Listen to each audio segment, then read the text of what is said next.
Hello everybody, welcome to this new lecture in the advance quantum mechanics series. इस lecture में हम जो actual bond approximation है उसका लेट से उसका एक्सप्रेशन डिराइव करने वाले हैं। ओके, पिछले कुछ लेक्चर्स में हमने जो इतनी मैथमेटिक्स की, जो हमने ग्रीन्स फंक्शन निकाला फॉर दी, जिसे मैं श्रोडिंगर ऑपरेटर कह रहा था। Actually technically that is called the Helmholtz operator, del square plus k square को हेल्महोल्ट्ज ऑपरेटर कहते हैं लिटरेचर में। ओके, बट मैं श्रोडिंगर इक्वेशन के उसमें उस कंटेक्स्ट में उसे श्रोडिंगर ऑपरेटर कह रहा था। तो श्रोडिंगर इक्वेशन को हम सॉल्व करना चाह रहे थे और हमारा एम है उस सॉल्यूशन को हम स्कैटरिंग सिनेरियो के लिए वो करना चाहते हैं। वो जो सॉल्यूशन है, हमें एग्जैक्ट सॉल्यूशन में इंटरेस्ट नहीं है, उसकी एसिम्प्टोटिक फॉर्म में हमें इंटरेस्ट होगा। ओके, ताकि उस एसिम्प्टोटिक फॉर्म को, जो एक्सपेक्टेड एसिम्प्टोटिक फॉर्म है, उससे कंपेयर करके हम differential scattering cross section read कर सकें। ओके, तो फिर हमने श्रोडिंगर इक्वेशन को कास्ट किया इस फॉर्म में। ये this is the Schrodinger equation, del square plus k square psi r is equal to s r, जहाँ एस आर सोर्स टर्म, लेकिन सोर्स टर्म जो था basically u r times psi r. U again basically potential है, जो कि हमारे case में scattering problems जो हम स्टडी कर रहे हैं उसमें स्फेरिकली सिमेट्रिक है, और उसके अपार्ट सम कॉन्स्टेंट्स है, 2m/h स्क्वायर का फैक्टर है। तो basically you is just the potential, okay, spherically symmetric potential into psi R. Okay, तो उस सेंस में अभी जिस फॉर्म में हमने श्रोडिंगर इक्वेशन को कास्ट किया, अगर आप इस लेवल में भी देखें, ये साई आर एक अननोन फंक्शन की तरह आप सोचें कि हाँ, किसी इक्वेशन को डिटरमिन करके हम इसे निकालना चाहते हैं, लेकिन जो सोर्स वाला टर्म है उसके अंदर खुद साई आर कंटेंड है। ओके, बट मूविंग ऑन, ये यू इंटू साई को हमने एस कह दिया। ओके, फिर हमने कहा ओके, अगर हम इस ऑपरेटर के लिए ग्रीन्स फंक्शन फाइंड कर सकें, जो कि इस इक्वेशन से डिफाइन होता है और जो हम पिछले लेक्चर में कर चुके हैं, तो फिर जो एक इस इंटीग्रल इक्वेशन, इसका हम एक सॉल्यूशन लिख सकते हैं। ओके, दिस ये एक फॉर्मल सॉल्यूशन है बेसिकली, क्योंकि ये सॉल्यूशन इस तरह का है, psi r equal to psi not r homogeneous equation का सॉल्यूशन। और स्कैटरिंग प्रॉब्लम के कंटेक्स्ट में ये बेसिकली जो इनकमिंग प्लेन वेव है, ओके, जब स्कैटरिंग सेंटर से बहुत दूर हमने जहाँ से अपने इंसिडेंट पार्टिकल्स को फेंका था, उनको प्रोजेक्ट किया था, तो ये उसके करस्पॉन्डिंग का वेव फंक्शन है। और ऐसा हमें एसिम्प्टोटिक फॉर्म में चाहिए भी होता है, so we will keep this. Okay, plus Green's function of r r dash s r dash, this is okay, यहाँ इंटीग्रल आपका डी क्यूब आर डैश के ऊपर है, तो this s is a function of r dash not s r. Okay, ये किसी भी Green's function किसी भी ऑपरेटर का हो तो आप करस्पॉन्डिंग सॉल्यूशन इसी तरह का लिखते हैं, होमोजीनियस प्लस बाकी सॉल्यूशन जो आप ग्रीन्स फंक्शन मेथड से कंस्ट्रक्ट करते हैं। ओके, तो इस पर्टिकुलर प्रॉब्लम के लिए ये इसकी जगह हम e आइटा के जेड रखेंगे। ओके, इनकमिंग वो जो है वेव फंक्शन प्लस इंटीग्रल जी, और ग्रीन्स फंक्शन हम डिटरमिन कर चुके हैं लास्ट लेक्चर में यूजिंग बिट ऑफ मैथमेटिक्स। हम जो हमारा ग्रीन्स फंक्शन निकला था वो ये निकला था। ओके, दिस और दिस। ओके, तो मैंने यहाँ पे भी नोट किया है, the Green's function is this -1/4π iota k r over r this. एक और चीज़ फीचर है, आप यहाँ पे देखिए, ग्रीन्स फंक्शन के डिस्कशन में हमने शुरू में कहा था, हमने आर्गूमेंट दिया था कि ये आर और आर डैश का सेपरेटली फंक्शन नहीं है।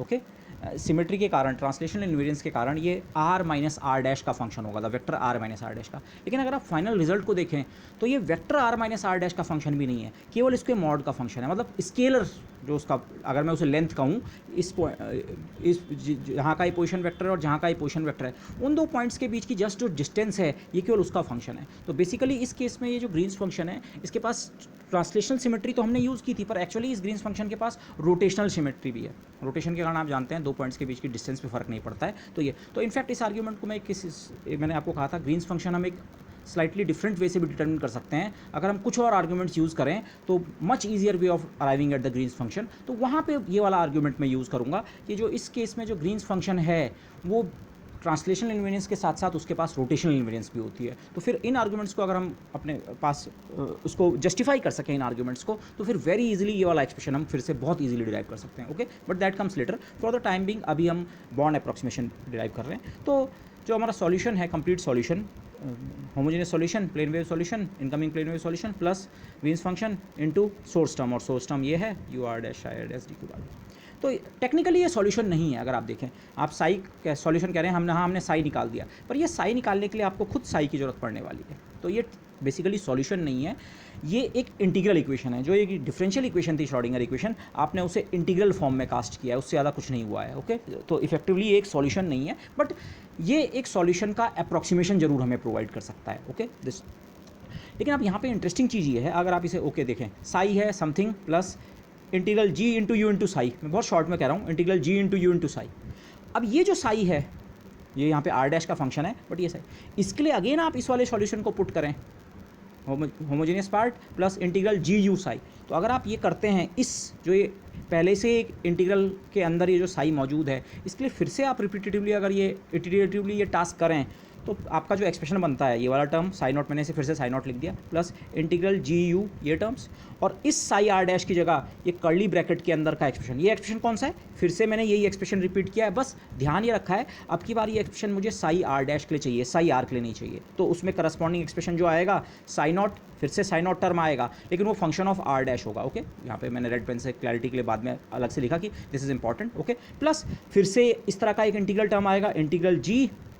ओके, और यहाँ आर और आर डैश, साई आर लिख रहे थे तो जी में पहला आर्गुमेंट आर आया, और दूसरा आर्गुमेंट एक डमी आर्गुमेंट था। डमी मतलब ये केवल इंटीग्रेशन का वेरिएबल था, आप इसे आर डैश लिखते, एफ लिखते, के लिखते, कुछ भी लिख सकते थे आप। ओके, दिस कोई आपको एक वेक्टर सिंबल लेना था केवल, और एस भी उसी का फंक्शन और इंटीग्रेशन भी उसी के ऊपर। तो अब आप यहाँ साई आर डैश के लिए अगर एक्सप्रेशन लिख रहे हैं तो इंटीग्रल जी पहला आर्गुमेंट आर डैश और दूसरा आर्गुमेंट डमी से आर डबल डैश, तो फिर एस आर डैश पी की जगह भी एस आर डबल डैश, और एस आर डबल डैश कितना हो जाएगा, u r double dash into psi r double dash, ये दो टर्म्स, और इंटीग्रेशन भी आर डबल डैश के ऊपर। तो ये कर्ली वाला जो ब्रैकेट्स के अंदर जो पार्ट है ये इस टर्म की वैल्यू है, ये जिसे मैं अंडरलाइन कर रहा हूँ, ये इस टर्म की वैल्यू कहाँ से लिखी गई, फिर से एक्सप्रेशन रिपीट किया गया। साई आपको apart from this term some integral in terms of psi है, तो फिर से इस साई को भी ऐसे लिखो, some term plus integral in terms of psi. Okay, this, तो आप देख रहे हैं यहाँ से अब आपके दो इंटीग्रल्स जनरेट होंगे।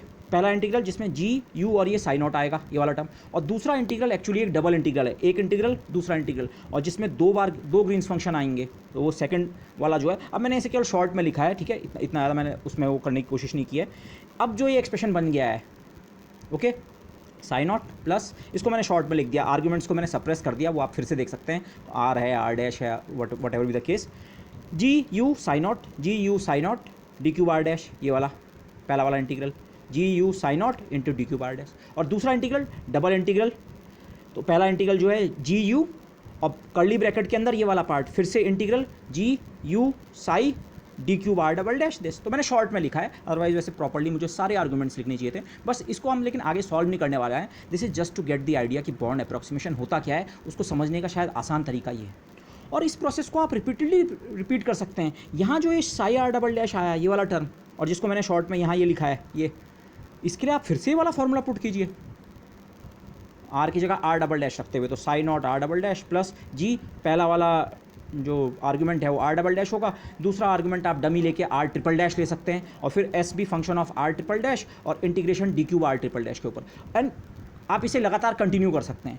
तो आपको कुछ इस तरह का आप एक सीरीज़ मिलेगी, एक इन्फाइनाइट सीरीज़ मिलेगी इन प्रिंसिपल, जिसमें फर्स्ट टर्म है ये वाला ही, फर्स्ट टर्म यही वाला है, लेकिन मैं इंटीग्रल के टर्म में बोलूँ ये टर्म विदाउट एनी इंटीग्रल है, अगले टर्म में एक बार इंटीग्रेशन है, जी और यू आ रहा है और फिर से साई नॉट ही आ रहा है, लेकिन इस साई नॉट और इस साई नॉट में एक डिफरेंस है, इसका आर्गुमेंट आर डैश है जबकि इसका आर्गुमेंट आर था। ओके, मैं इसका आर्गुमेंट आर क्यों कह रहा हूँ, आप लोगों को ध्यान होगा, ई पर आइटा के आर जो है ये हमारा ये था के डॉट आर, इनफैक्ट मैं इसे के इनिशियल अगर लिखूँ, के इनिशियल डॉट आर का डॉट प्रोडक्ट था। ओके, ये वाला आर डैश का फंक्शन, ऐसे ही इसमें भी साई नॉट आ रहा है पर ये आर डबल डैश का फंक्शन है, लेकिन इस टर्म में दो इंटीग्रल है, जी यू टर्म दो बार आया, उनके आर्ग्यूमेंट्स अलग अलग होंगे पर ग्रीन्स फंक्शन भी दो बार आया और पोटेंशियल भी दो बार आ रहा है। यू बेसिकली पोटेंशियल ही है, apart from some constants potential है।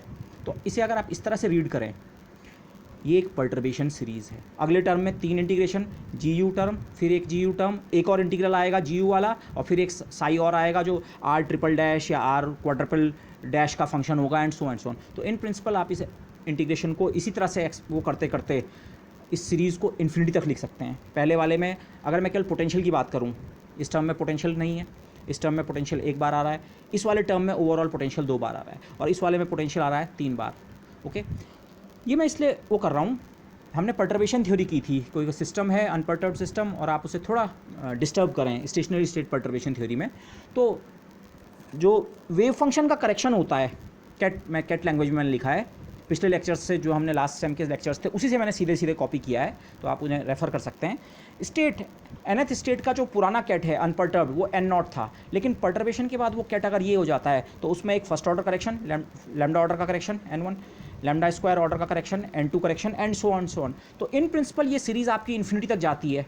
आपको एग्जैक्ट अगर आपका नया वाला कैट ऑब्टेन करना है तो आप इनिशियल अनपर्टर्ब्ड वाला कैट भी लो और उसमें फर्स्ट ऑर्डर करेक्शन भी ऐड करो और सेकंड ऑर्डर करेक्शन भी और थर्ड वाला फोर्थ वाला भी एंड दिस। लेकिन वहाँ पे भी क्या होता है, अगर आपको ध्यान हो, ये जो करेक्शंस होते हैं चाहे एनर्जी के हों चाहे कैट में हों, फर्स्ट ऑर्डर करेक्शन में जो परटर्बेशन हैमिल्टोनियन है एच डैश वो एक बार आता है, और सेकंड ऑर्डर करेक्शन में वो 2 बार आता है एच डैश स्क्वायर टाइप का, नॉट एग्जैक्टली स्क्वायर, वो मैट्रिक्स एलिमेंट 2 बार आता है एच डैश का, बट से लेट मी से इट स्क्वायर, और थर्ड वाले में 3 बार एंड फोर्थ वाले में।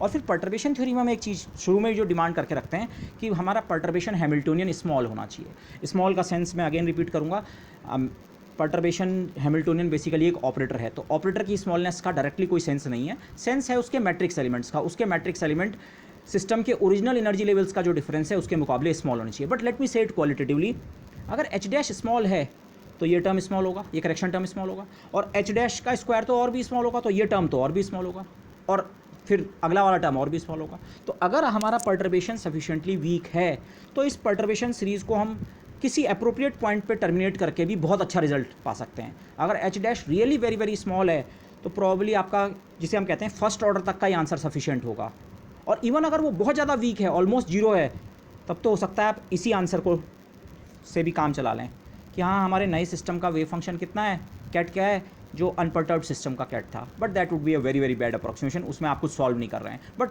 जिसे हम कहते हैं फर्स्ट ऑर्डर अप्रोक्सीमेशन करें, तो फर्स्ट ऑर्डर अप्रोक्सीमेशन में हम कैट और एनर्जी का यहाँ तक का करेक्शन देते हैं, सेकंड में यहाँ तक का, थर्ड में यहाँ तक का। तो परटर्बेटिव अप्रोच में ये चीज़ क्यों वर्क करती है, क्योंकि परटर्बेशन हैमिल्टोनियन अगर स्मॉल है तो फिर हम इस सीरीज़ को अप्रोप्रिएटली कहीं पर टर्मिनेट करके जीरोथ या फर्स्ट या सेकंड ऑर्डर तक अपना एक्यूरेट रिजल्ट निकाल सकते हैं। वही आइडिया यहाँ भी आता है। यहाँ जो परटर्बेशन है, अभी से परटर्बेशन किस सेंस में आप सोचें, इनकमिंग जो वेव है वो पोटेंशियल के कारण डिस्टॉर्ट हो रही है। सोचिए अगर स्कैटरिंग सेंटर से का कोई पोटेंशियल नहीं है, पोटेंशियल जीरो है, तो आपकी जो इनिशियल वेव है, प्लेन वेव, जो पार्टिकल्स जिस स्पीड मोमेंटम से आ रहे हैं वो उसी तरह से ट्रैवर्स करते रहेंगे, कोई फ़र्क नहीं पड़ेगा उन पे। तो जो पोटेंशियल है वही स्कैटरिंग कॉज करता है। जो चेंज हो रहा है वेव फंक्शन में, इनिशियल ये वाला वेव फंक्शन तो था ही e⁻ kz, लेकिन उसमें जो deformation, let me call it deformation, उसमें जो डिफॉर्मेशन प्रोड्यूस हो रहा है वो पोटेंशियल की प्रेजेंस के कारण होता है। लेकिन अगेन अगर हमारा पोटेंशियल वीक है, अब वीक का मतलब यहाँ स्ट्रेंथ में वीक होने से मतलब नहीं है, ये एक्चुअली एक इंटीग्रल के अंदर है ये चीज़। वीक का सेंस कुछ इस तरीके से होगा कि पोटेंशियल अगर फाइनाइट रेंज का है, बहुत ज़्यादा रेंज अगर पोटेंशियल की नहीं है, तो ये टर्म रियली स्मॉल होगा, बहुत ज़्यादा इसका इफेक्टिव कंट्रीब्यूशन नहीं होगा। ओके, रेंज का मतलब क्या होगा अभी आपको क्लियर हो जाएगा। और इस टर्म में तो u 2 बार आ रहा है, तो अगर पोटेंशियल शॉर्ट रेंज है तो इस टर्म का कंट्रीब्यूशन तो और भी स्मॉल होगा, और अगर इस टर्म का कंट्रीब्यूशन तब even smaller, and higher terms का contribution smaller and smaller and smaller. तो अगर पोटेंशियल का असर स्कैटरिंग पे बहुत ज़्यादा नहीं है तो आप अप्रोप्रिएटली अपना आंसर को अप्रॉक्सीमेट करने के लिए इस सीरीज़ को कहीं पे टर्मिनेट कर सकते हैं।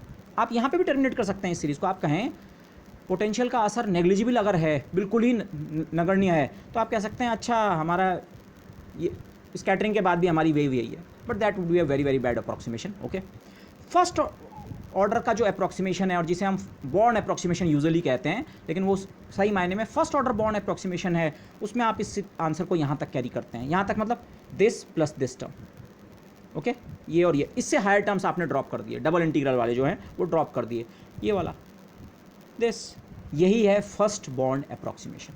ओके, फर्स्ट बॉर्न अप्रॉक्सीमेशन में आपका जो स्कैटर्ड लोकेशन पे जो वेव फंक्शन है उसमें इंसिडेंट वाला पार्ट तो होगा ही दिस, लेकिन उसके अलावा g into u into Sai. लेकिन ये साई ये वाला नहीं है, आप ये ना सोचें मैंने यही वाला आंसर रिपीट कर दिया है। ये साई तो अननोन साई है, और ये साई नॉट है अनपर्टर्ब्ड वाला जो वेव फंक्शन था। हाँ, वो अलग बात है, उसको r डैश के फंक्शन के रूप में आपको लिखना पड़ेगा, r के फंक्शन के रूप में नहीं। ये अनपर्टर्ब्ड वेव फंक्शन को r के फंक्शन के रूप में लिखा हुआ है, यहाँ आपको उसी अनपर्टर्ब्ड वेव फंक्शन को r डैश के फंक्शन के रूप में लिखना है। बट अदरवाइज़ ये फर्स्ट बॉर्न अप्रॉक्सीमेशन में आपको करना क्या है, सिंपली, अगर इसको बाद में हम दूसरी तरह से देखेंगे और बॉर्न अप्रॉक्सीमेशन को हम उस तरह से भी कहते हैं, बट इस इनफाइनाइट सीरीज़ के टर्म्स में आप देखें तो बॉर्न अप्रॉक्सीमेशन का मतलब क्या है, ये इनफाइनाइट सीरीज़ जो है जो प्रॉब्ली परटर्बेटिव हो सकती है अगर पोटेंशियल बहुत ज़्यादा रेंज का नहीं है, तो इसके हायर टर्म्स को ड्रॉप करके जो हमें अप्रॉक्सीमेट रिजल्ट मिलता है, अभी अप्रॉक्सीमेट रिजल्ट है, अभी इक्वल टू नहीं लिखना चाहिए, अप्रॉक्सीमेट रिजल्ट जो मिलता है वही क्या है, फर्स्ट बॉर्न अप्रॉक्सीमेशन है। Okay, so this is one way of लिखिंग कि बॉर्न अप्रॉक्सीमेशन क्या है। बाद में इसी बॉर्न अप्रॉक्सीमेशन को हम दूसरी तरह से डिफाइन करेंगे, वो यही चीज़ होगी, लेकिन उसको डायरेक्टली एक कोड की मदद से मैं कहूँगा बॉर्न अप्रॉक्सीमेशन का ये मतलब है। पर अभी आप बॉर्न अप्रॉक्सीमेशन का मतलब यहाँ से देख रहे हैं क्लियरली। फर्स्ट बॉर्न अप्रॉक्सीमेशन का मतलब क्या है, ये जो बॉर्न सीरीज़ है, इस सीरीज़ को हम कहते हैं बॉर्न सीरीज़। ओके, ये जो बॉर्न सीरीज़ है इसको फर्स्ट टर्म के बाद टर्मिनेट कर दिया तो you get the first Born approximation या simply Born approximation. Okay, this, तो फर्स्ट ऑर्डर का जो बॉर्न अप्रॉक्सीमेशन है उसमें ये साई जो है, ये साई नॉट प्लस इंटीग्रल, यहाँ मैंने आर्ग्यूमेंट्स फिर से रिपीट कर दिए हैं proper, g r r dash का function, okay, u r dash का फंक्शन, और ये साई नॉट जो है ये आर डैश का फंक्शन, ओके। ये साई नॉट ये वाले साई नॉट के बराबर नहीं है, ये साई नॉट आर का फंक्शन है, e to power iota k z या e to power iota k dot r. R dash के फंक्शन के रूप में लिखने का मतलब e to power iota k dot r dash आपको लिखना पड़ेगा। ये है e to power iota k dot are, और के को भी मुझे के इनिशियल लिखना चाहिए, इनिशियल वाला जो मोमेंटम है। और ये वाला सिमिलरली उसी लैंग्वेज में ये e to power iota k आई तो होगा लेकिन डॉट आर डैश, ओके। तो ये पॉइंट मैंने यहाँ पे दो अलग अलग चीज़ें लिखी हैं। ये आप ऐसा ना सोचें अरे ये तो यही चीज़ लिखी हुई है, बिल्कुल नहीं। ये वाला वेव फंक्शन तो वो वाला था ये वाला था, इसीलिए हम इस सीरीज़ को एक्सपेंड कर पाए। लेकिन फर्स्ट बॉन्ड अप्रॉक्सीमेशन में इसकी जगह क्या आ जाता है, अनपर्टर्ब्ड वाला वेव फंक्शन आ जाता है, ओके। तो ये वाला वेव फंक्शन नहीं है, टोटल वेव फंक्शन नहीं है, ये अनपर्टर्ब्ड वाला वेव फंक्शन है। लेकिन अनपर्टर्ब्ड वाला वेव फंक्शन भी वो भी ये वाला नहीं है, ये वाला मतलब psi naught as a function of r नहीं है, psi naught as a function of r dash. तो इन चीज़ों को करते हुए ये जो बना ये है आपका first bond approximation, okay. This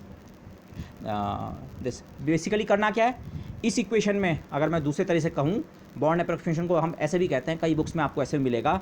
ये वाला जो एक्सप्रेशन है इसमें अननोन साई जो है, साई निकालने के लिए आपको साई की ज़रूरत है। तो आप इक्वेशन के राइट हैंड का जो साई है उसको अप्रॉक्सीमेशन में अनपर्टर्ब्ड वाले वेव फंक्शन से अगर रिप्लेस कर दें और तब आपको ये एक्सप्रेशन मिलता है तो वो फर्स्ट बॉन्ड अप्रॉक्सीमेशन है। सीरीज़ के बजाय आप सीधे ये कह रहे हैं, यहाँ से यहाँ जंप करने का एक तरीका ये हो सकता है, अच्छा साई निकालने के लिए खुद साई की ज़रूरत है तो साई का एक अप्रॉक्सीमेशन ये ले लेते हैं, साई हमारा इस इंटीग्रल के अंदर वाला साई जो है ये अनपर्टर्ब्ड वाला वेव फंक्शन है। तो अनपर्टर्ब्ड वाला वेव फंक्शन यही तो होता है, ओके।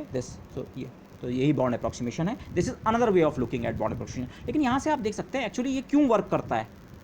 इनफाइनाइट बॉन्ड सीरीज़ है और अगर फर्दर इंटीग्रल्स को आप किसी रीजन से ड्रॉप कर सकते हैं तो बेसिकली ये अनपर्टर्ब्ड वाला वेव फंक्शन यहाँ पे ऑटोमेटिकली अपीयर हो रहा है, ओके।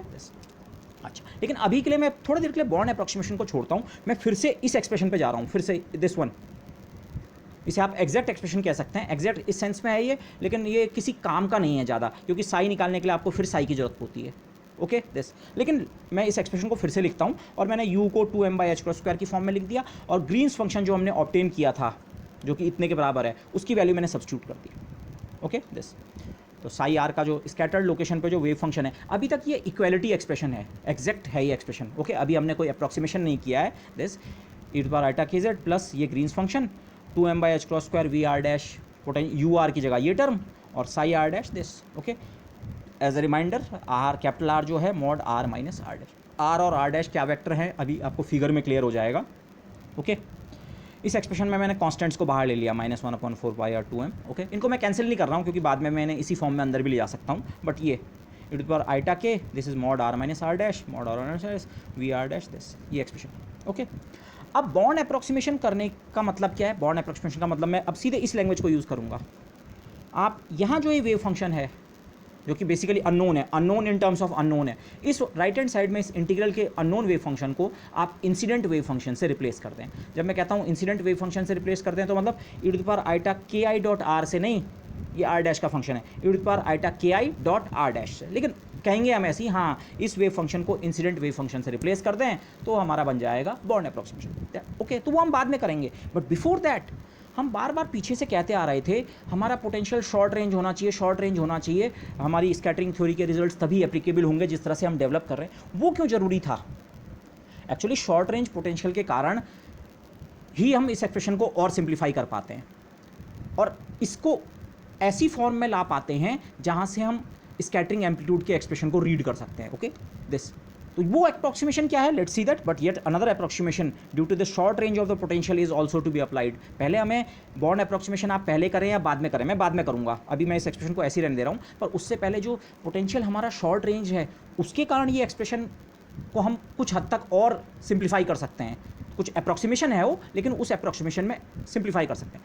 वो एक्चुअली बॉन्ड अप्रॉक्सीमेशन नहीं है, बॉन्ड अप्रॉक्सीमेशन ये है इस वेव फंक्शन को अनपर्टर्ब्ड वेव फंक्शन से रिप्लेस करना।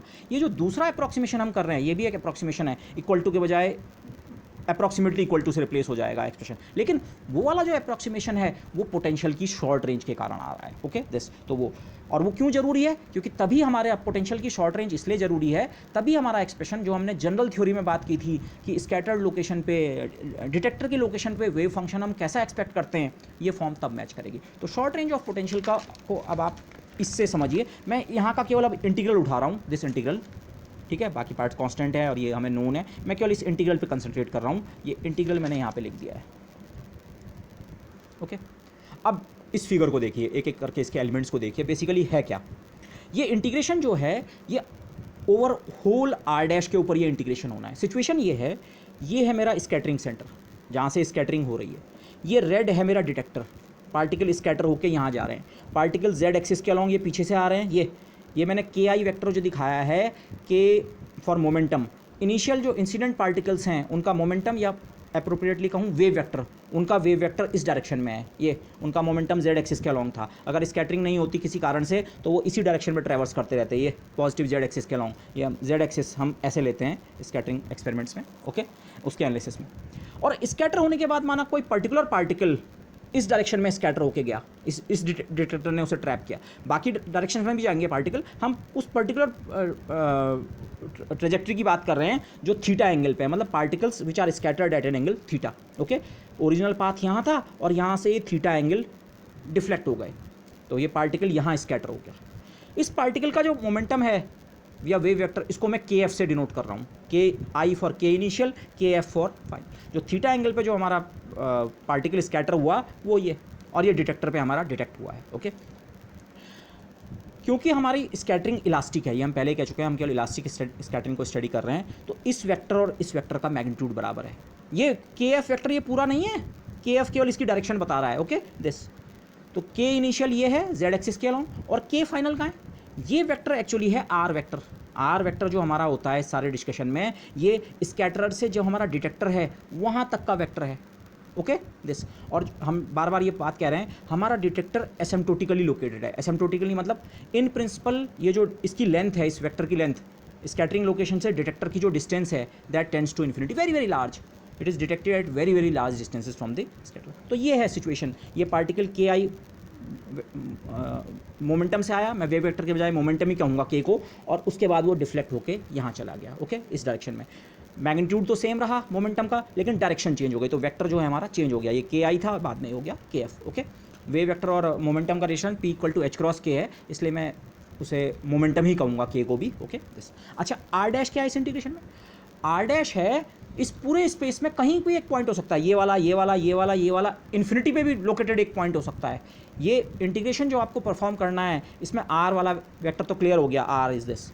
आर डैश जो ये आ रहा है वेक्टर फॉर्म में या स्केलर फॉर्म में, ये आर डैश क्या है? आर डैश किसी भी पॉइंट के करस्पॉन्ड कर सकता है। आपको ये इंटीग्रेशन पूरे स्पेस के ऊपर परफॉर्म करना है, इन प्रिंसिपल इस पॉइंट के ऊपर भी, से दिस पॉइंट, इस पॉइंट के लिए आर डैश वेक्टर ये वाला, this red vector is the r dash vector, और फिर मैंने एक पॉइंट यहाँ दिखाया है दिस ग्रीन वन, इसके लिए आर डैश वेक्टर ये। तो जब हमें इंटीग्रेशन करना है, आपको इस पॉइंट पे के लिए भी कंट्रीब्यूशन लेना है। कंट्रीब्यूशन किस चीज़ का? अच्छा, ये फैक्टर लीजिए, इस पॉइंट पे पोटेंशियल की वैल्यू लीजिए, इस पॉइंट पे अगर आप इस पॉइंट का कंट्रीब्यूशन ले रहे हैं, इस पॉइंट पे पोटेंशियल की वैल्यू, और फिर उसको अप्रोप्रिएटली बॉन्ड अप्रोक्सीमेशन में किसी फैक्टर से मल्टीप्लाई करके ये, फिर दूसरे पॉइंट का, फिर तीसरे पॉइंट का, ऐसे सारे कंट्रीब्यूशंस को क्या कर लीजिए, ऐड।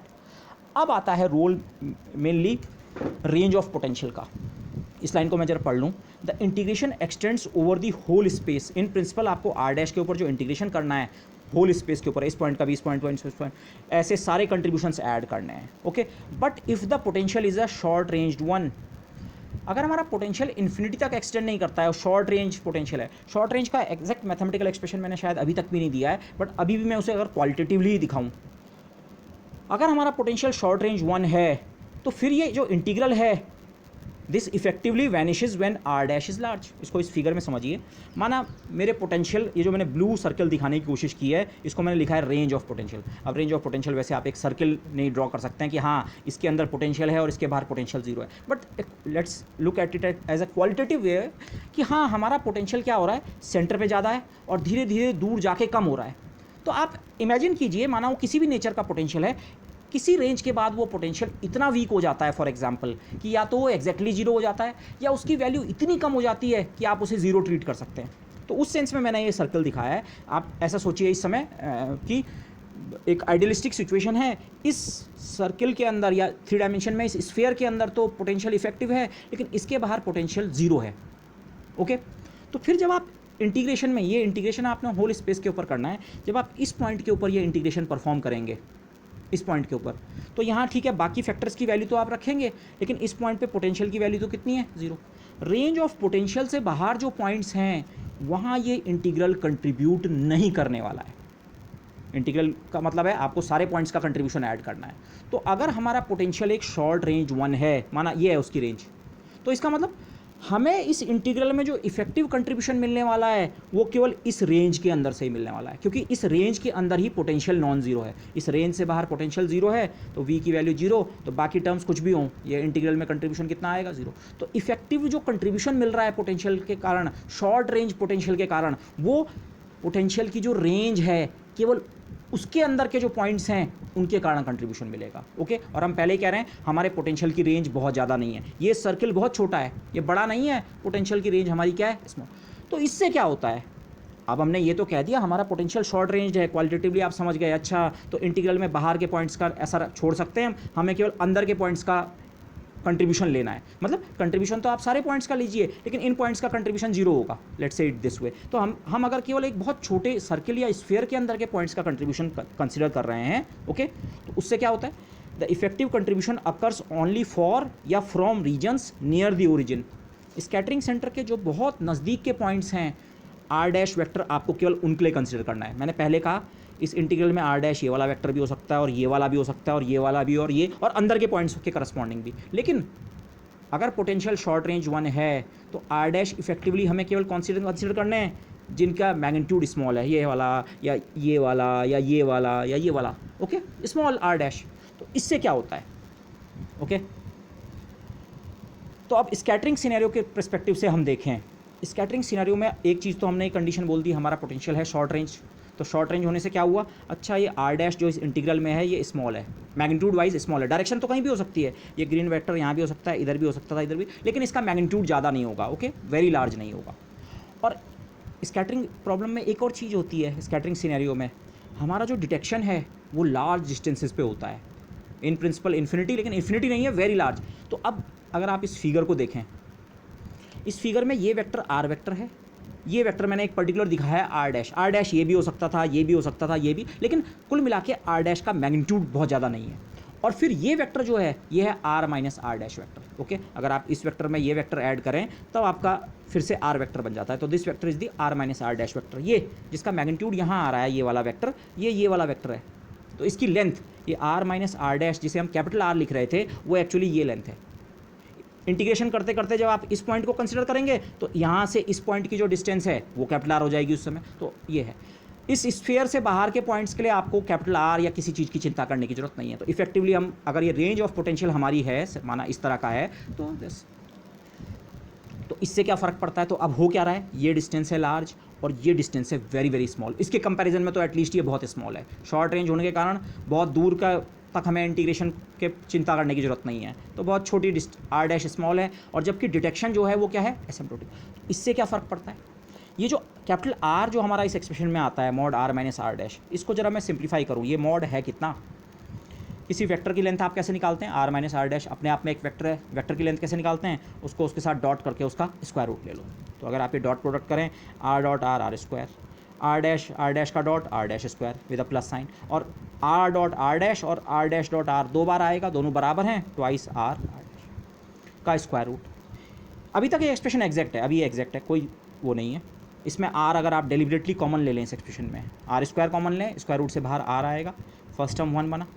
सेकंड टर्म में आर स्क्वायर का अगर डिवीज़न होगा तो एक आर से डिवाइड होकर ये आर का बन जाएगा यूनिट वेक्टर आर, और बाकी बचेगा आर डैश ओवर आर। और अगला टर्म जो है r dash square over r का whole square, okay, r dash over r का होल स्क्वायर, ये वाला टर्म, इसकी पावर हाफ। अब सिचुएशन अब ये आ रहा है, पोटेंशियल के शॉर्ट रेंज होने के कारण इस इंटीग्रेशन में केवल उन्हीं वैल्यूज़ का कंट्रीब्यूशन इंपॉर्टेंट है जिनके लिए आर डैश क्या है, स्मॉल, और साथ साथ डिटेक्शन हम एसिम्प्टोटिक कर रहे हैं, तो ये आर जो है वेरी लार्ज है। तो ये आर डैश अपॉन आर का जो फैक्टर है ये हमारा वेरी वेरी स्मॉल है, r dash upon r dash has to be small due to the short range potential, और आर जो है डिटेक्शन क्या है, asymptotic. Small upon large quantity, तो ये रेशियो एक बहुत स्मॉल नंबर है। ये नंबर इतना स्मॉल है हमारे कंसिडरेशन के लिए कि आप r dash upon r square times के टर्म को ड्रॉप कर सकते हैं, order r dash upon r square type के टर्म्स को आप ड्रॉप कर सकते हैं। तो इसके बाद अब अप्रॉक्सीमेशन आ रहा है। ये अप्रॉक्सीमेशन क्यों वर्क कर रहा है? इन दो कारण से, पोटेंशियल शॉर्ट रेंज है और डिटेक्शन एसिम्प्टोटिक है, तो इसलिए मैं इस टर्म को यहाँ ड्रॉप कर सकता हूँ। तो इसके बाद इक्वल टू लिख के मुझे अप्रॉक्सीमेटली इक्वल टू लिखना चाहिए इस पॉइंट के बाद, ओके। और फिर अगर आप बाइनोमियल थ्योरम इस्तेमाल करें 1 + x⁴n, तो 1 + nx बनता है फर्स्ट टर्म। उसके हायर टर्म्स में फिर से क्यों नहीं लिख रहा हूँ? हायर टर्म्स जो आते हैं उनमें इसका स्क्वायर आता है, x का स्क्वायर। और ये टर्म आप फिर से देखें, यूनिट वेक्टर्स को अगर आप इसमें से हटा दें, ये भी r डैश अपॉन r का ही रेशियो है। अगर मैं इसे डॉट प्रोडक्ट की फॉर्म में लिखता, r यूनिट वेक्टर का dot product r dash unit vector के साथ, और उसके अलावा जो मैग्नीट्यूड पार्ट बचता वो बचता r डैश अपॉन r।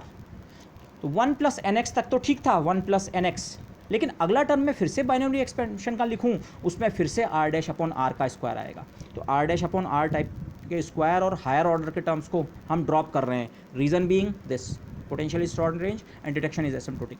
तो फिर मैं ये अप्रॉक्सीमेट कर सकता हूँ, यहाँ तक तो ये टर्म एग्जैक्ट है कि हाँ इसमें ये टर्म है 1 + nx वाला term plus higher order terms. लेकिन अगर मैं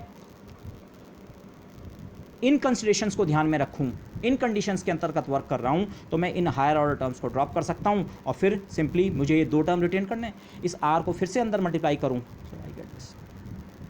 ये जो अप्रॉक्सीमेशन है, ये एक अप्रॉक्सीमेशन है, पर ये बॉर्न अप्रॉक्सीमेशन नहीं है। ये तो जो आपकी प्रॉब्लम का सिनेरियो है, पोटेंशियल शॉर्ट रेंज और डिटेक्शन एसिम्प्टोटिक, उसके कारण आ रहा है। ये जो कैपिटल R है, इसको आप इतने से रिप्लेस कर सकते हैं, r minus r unit vector dot r dash. इसका इनफैक्ट इस फिगर में बहुत अच्छा इंटरप्रिटेशन है। जो हम सारी बात कह रहे हैं मैं डायरेक्टली भी आपको बता सकता था। माना इस फिगर में मैं केवल ये ट्रायंगल जो है, ये वाला दिस जिसकी साइड r डैश और r माइनस r डैश हैं, ये वाला ट्रायंगल, केवल मैं इस ट्रायंगल को यहाँ पे कॉपी करता हूँ, ओके। जिस लेंथ में हमें इंटरेस्ट है कैपिटल R में, जो कि हमारे इस एक्सप्रेशन में आती है कैपिटल R डिस्टेंस, वो ये वाली डिस्टेंस है, दिस डिस्टेंस। मुझे ये डिस्टेंस पता है, ये स्मॉल r डिस्टेंस है, ये r डैश डिस्टेंस है, मुझे इस डिस्टेंस में इंटरेस्ट है। तो ये डिस्टेंस कैसे निकालेंगे? आप अगर यहाँ से यहाँ एक परपेंडिकुलर ड्रॉप करें, ओके, तो ये जो लेंथ है यहाँ से यहाँ तक की, ये r डैश वेक्टर का प्रोजेक्शन है इस डायरेक्शन में, r डैश वेक्टर का प्रोजेक्शन इस डायरेक्शन में। और ये डायरेक्शन कौन सी है? r वेक्टर या r यूनिट वेक्टर की डायरेक्शन है ये। तो ये r वेक्टर का, r डैश का प्रोजेक्शन है इस डायरेक्शन में। ये वाली लेंथ, मैं इस लेंथ की बात कर रहा हूँ, दिस लेंथ, ओके। तो ये लेंथ जो है r डैश का प्रोजेक्शन कहाँ? r यूनिट वेक्टर की डायरेक्शन में। तो प्रोजेक्शन की वैल्यू आपको पता है, a का प्रोजेक्शन n यूनिट वेक्टर की डायरेक्शन में होता है, a dot n unit vector, तो r dash dot r unit vector ये। तो फिर ये जो बाकी लेंथ बची यहाँ से यहाँ तक की है कितनी है? ये टोटल लेंथ r है, उसमें से इतना सब्ट्रैक्ट कर दो तो ये लेंथ है। ये एक्सप्रेशन यही है, पर हमने इसको नहीं निकाला, हमने तो कहा ये इसके बराबर है। आप इसको ऐसे सोचिए, रिवर्स में सोचिए, डिटेक्शन आप बहुत दूर से कर रहे हैं और आप केवल स्कैटरिंग सेंटर के नज़दीक के केवल उन पॉइंट्स में इंटरेस्टेड हैं जो एक रेंज ऑफ पोटेंशियल के अंदर लाई करते हैं। तो उस सिनेरियो के लिए अगर आप चाहे इस लेंथ की बात करें चाहे इस लेंथ की बात करें, दोनों में ज़्यादा डिफरेंस नहीं है। इस फिगर में तो ये फिर भी आपको हो सकता है ये लेंथ और ये लेंथ अलग अलग है, पर आप सोचिए ये r डैश के मुकाबले ये r वेरी वेरी लार्ज है। तो तब चाहे आप यहाँ से यहाँ तक की लेंथ की बात करो या उस पॉइंट से डिटेक्शन पॉइंट से इसकी, ये दोनों लेंथ बराबर हैं, ये और ये अप्रॉक्सीमेटली बराबर हो जाएंगे, ओके। क्योंकि ये एंगल जो है ये बहुत स्मॉल होगा, this angle would be very very small. अगर ये वेक्टर बहुत छोटा है, angle equal to arc upon radius, तो इन डिस्टेंसेस के मुकाबले अगर ये जो है ऑलमोस्ट जो आर्क जैसा है, ये डिस्टेंस बहुत स्मॉल है, तो ये क्या है? एंगल वेरी वेरी स्मॉल है। और एंगल वेरी वेरी स्मॉल है तो ये लेंथ बराबर लगभग ये लेंथ, ओके। और ये लेंथ हम निकाल चुके हैं, दिस यही ये अप्रॉक्सीमेशन है जो हमने मैथमेटिकली ये करके निकाला। ये मैं डायरेक्टली इस फिगर से भी आपको बता सकता था, but this looks much elegant, okay this. तो अब हमने ये अप्रॉक्सीमेशन यूज़ करना है। ये लेट मी अगेन रिपीट, ये भी हमारे बॉर्न अप्रॉक्सीमेशन के जो हम एक्सप्रेशन लाने वाले हैं उसमें यूज़ होगा, बट ये बॉर्न अप्रॉक्सीमेशन नहीं है। ये तो केवल सिनेरियो जो हमने पेश किया है कि पोटेंशियल शॉर्ट रेंज है और डिटेक्शन एसिम्प्टोटिक है, ये उसके कारण आ रहा है। बॉर्न अप्रॉक्सीमेशन ये होगा, ये वाला। आप ये जो ये वाला एक्सप्रेशन है, इसमें इसकी जगह अनपर्टर्ब्ड वाला वेव फंक्शन ले लो अप्रोप्रिएटली, वो है बॉर्न अप्रॉक्सीमेशन। तो ये, but this really helps us. Okay, तो इसी को अगर हम कंटिन्यू करें तो ये जो एक्सप्रेशन है इसमें कैपिटल आर दो जगह आता है, ये e to the power iota के कैपिटल आर अपॉन ये फैक्टर भी कैपिटल आर है, बाकी चीज़ों को अभी छोड़ दें। तो ये जो फैक्टर है इसमें आर दो जगह आ रहा है कैपिटल आर, तो कैपिटल आर की जगह मुझे अब ये सब्स्टिट्यूट करना है। अब अगेन आप इस फिगर में ही देखें तो देखना बड़ा आसान है, ये वाली लेंथ तो रियली वैसे भी बहुत शॉर्ट है। ओके, ये हमने किया क्या है, आर टोटल लेंथ में से इतना घटा दिया है, उसी को हमने ये डिस्टेंस कह दिया। हम बेसिकली कह रहे हैं ये लेंथ हम कितनी लेंगे, जितनी ये लेंथ है उसमें से ये वाला ये डार्क ब्लैक वाला पार्ट घटा दो ये। अब ये जो डिनोमिनेटर वाला फैक्टर है कैपिटल आर जो डिनोमिनेटर में आता है, ये इसकी जगह तो आप इस टर्म को भी ड्रॉप कर सकते हैं। इस टर्म को रखने या ना रखने से ज़्यादा फर्क नहीं पड़ने वाला, ये टर्म मैग्नीट्यूड वाइज इसके मुकाबले बहुत स्मॉल स्टैंड करता है। तो डिनोमिनेटर में जो ये कैपिटल आर आ रहा है इसकी जगह तो मैं ये फर्स्ट ऑर्डर तक भी नहीं जाऊँगा, मैं इसे केवल यहीं पर ट्रंकेट कर दूँगा। ओके दिस, लेकिन न्यूमरेटर में जो ई टू द पावर आइटा के कैपिटल आर आता है वहाँ मुझे ये दोनों टर्म रखने पड़ेंगे, वहाँ मैं केवल इसे इतने से अप्रॉक्सीमेट नहीं कर सकता हूँ। उसके रीज़न को आप इस तरह से देखिए, ई टू द पावर आइटा के कैपिटल आर में अगर मैं ये एक्सप्रेशन पुट करूँ तो आर की जगह दो टर्म आए तो मुझे दो टर्म मिलेंगे एक्सपोनेंशियल के, एक e to the power iota k small r और एक e to the power iota k r unit vector dot r dash. और ये कितना है, पहले मैं इस सेकंड टर्म को रिराइट कर रहा हूँ, फर्स्ट तो वैसे का वैसे ही है। इसे मैंने इतना लिखा है के टाइम्स आर यूनिट वेक्टर। के क्या है, आने वाले या जाने वाले दोनों पार्टिकल्स का मोमेंटम का मैग्नीट्यूड, वो बराबर है इलास्टिक स्कैटरिंग में, तो चाहे आने वाले का समझो चाहे जाने वाले का, ये मोमेंटम का केवल मैग्नीट्यूड है। आर यूनिट वेक्टर इस डायरेक्शन में है जिस डायरेक्शन में हमारा पार्टिकल स्कैटर होके जाता है। तो अगर आप मोमेंटम को के मैग्नीट्यूड को इस डायरेक्शन से मल्टीप्लाई कर रहे हैं तो आपको इस डायरेक्शन का वेक्टर मिल रहा है, कौन सा वाला, के एफ। फाइनल जो स्कैटर्ड पार्टिकल है उसका मोमेंटम थीटा डिग्री पे जो पार्टिकल स्कैटर होके गया ये उसका मोमेंटम वेक्टर बन जाता है, कौन, के इंटू आर यूनिट वेक्टर। तो उसे मैंने के एफ लिखा है, के फाइनल स्कैटरिंग। तो फर्स्ट टर्म ऐसा। अब मैंने कहा डिनोमिनेटर में तो हम इस टर्म को ड्रॉप कर देंगे, पर न्यूमरेटर में इस एक्सपोनेंशियल में इस टर्म को हम ड्रॉप नहीं करेंगे। ये टर्म बाई इटसेल्फ लार्ज हो सकता है। लार्ज से मेरा मतलब मैग्नीट्यूड वाइज नहीं है, ये एक कॉम्प्लेक्स नंबर है, कॉम्प्लेक्स नंबर यूनिमॉडुलर होता है, उसका मैग्नीट्यूड 1 से ज़्यादा नहीं होगा, e to the power iota theta type का। बट इसके फेज़ में एक्चुअली सारी इन्फॉर्मेशन इसी के अंदर है, इसलिए हम न्यूमरेटर में इसको फर्दर अप्रॉक्सीमेट नहीं करेंगे। न्यूमरेटर में इसकी जगह यही रखेंगे कैपिटल आर की जगह, जबकि डिनोमिनेटर में तो मैं इस टर्म को भी ड्रॉप कर दूंगा। डिनोमिनेटर में तो जो हम अप्रॉक्सीमेशन यूज़ कर रहे हैं कैपिटल आर की जगह सीधे स्मॉल आर। ओके, तो अगर ये सारा जो मैंने आपको कहा ये अब मैं अगर यहाँ यूज़ करूँ, यहाँ क्या, इनफैक्ट मैं अब फिर इस एक्सप्रेशन में लौटता हूँ, इसमें ये फैक्टर ऐसी रहेगा, ये सब ऐसी रहेंगे। ई टू द पावर आइटा के ऊपर कैपिटल आर की जगह, ई टू द पावर आइटा के कैपिटल आर की जगह मेरा ये फैक्टर आ जाएगा, दिस इनटू दिस आ जाएगा। और डिनोमिनेटर में ये कैपिटल आर की जगह सिंपली स्मॉल आर, और बाकी फैक्टर्स ऐसे के ऐसे लिख दूँ तो जो मेरा ये एक्सप्रेशन है वो अब इस फॉर्म में आ गया। लेकिन मैंने अब यहाँ इक्वल टू नहीं लिखा है, एसिम्प्टोटिकली।